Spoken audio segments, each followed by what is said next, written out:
came back to say that no, these kids obviously left Angola due to the drought and all that, so the Namibian government must take over. Like, what do you mean?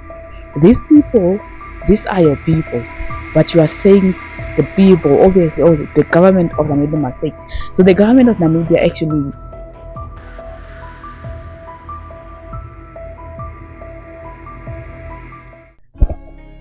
So today I want to tackle on the issue of the climate migration. So when you speak of climate migration actually speaks about, you can say climate migration or climate refugees. So these are actually people that are being displaced, or people that move from their original places due to some climate disasters. So you have people moving from one country to another, from one town to another, due to the climate disasters such as flood, drought, earthquakes, or whatever it is, so we're actually experiencing now that in Namibia, and it's causing commotion among community members. So we have people that are moving from Angola to Namibia, and it's really they are seen in every street. So people move from Angola due to the drought that has been devastating Angola. It's actually saying that it's one of the worst drought in about 40 years to hit Angola. So Angola, it's about 4 regions that are actually experiencing drought. We have Kunene province, and we have Willa, and we have Namibi province, and I think Kwadokubangu as well, Olubango, but I'm not sure who it is. But it's about 4 regions that are extremely being affected by drought.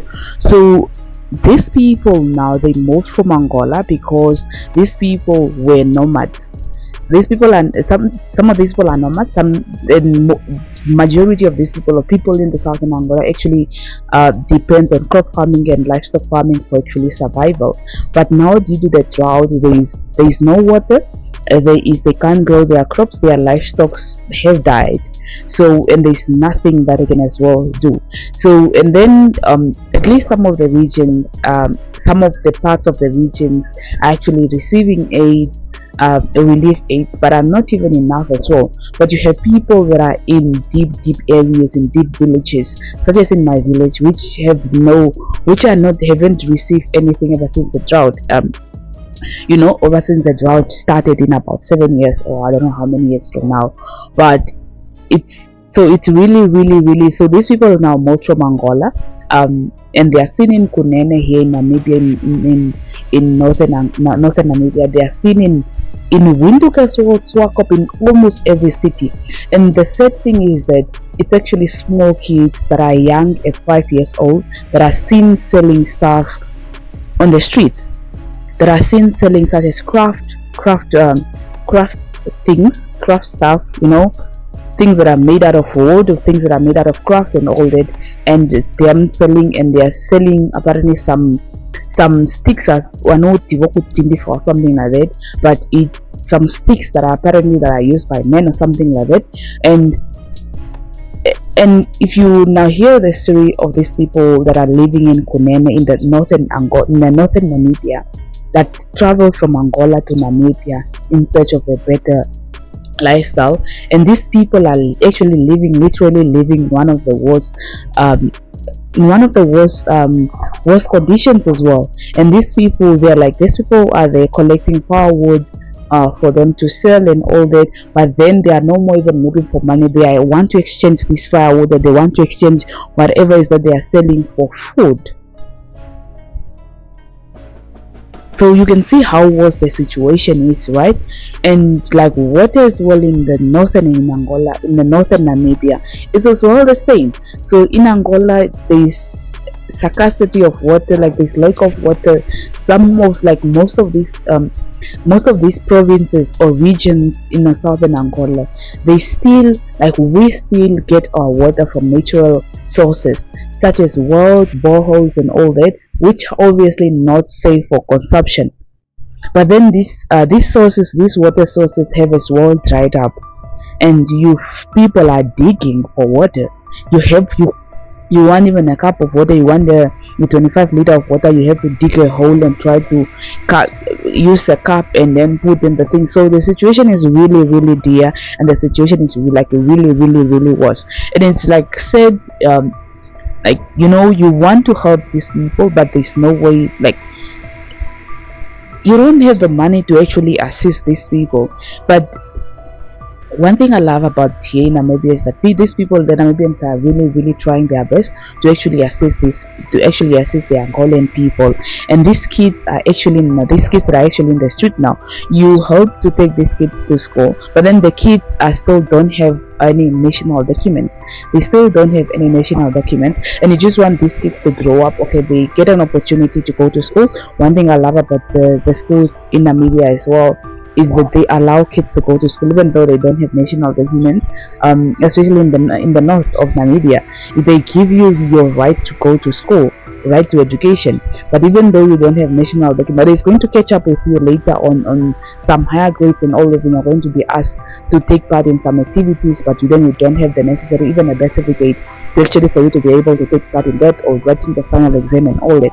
But yeah, so like they are really organizations that came up and people that actually spoke up about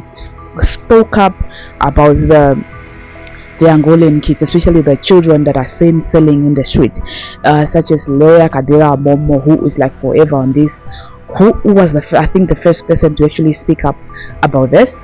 And then now referring, I think they transferred the issue to the Angolan embassy. The Angolan embassy, they said this apparently a lie. There are no kids that are being seen in the street, Angolan kids that are in the street and all that. And later on they came back, I think, to say, but I'm speaking under correction, they came back to say that no, these kids obviously left Angola due to the drought and all that, so the Namibian government must take over. Like, what do you mean?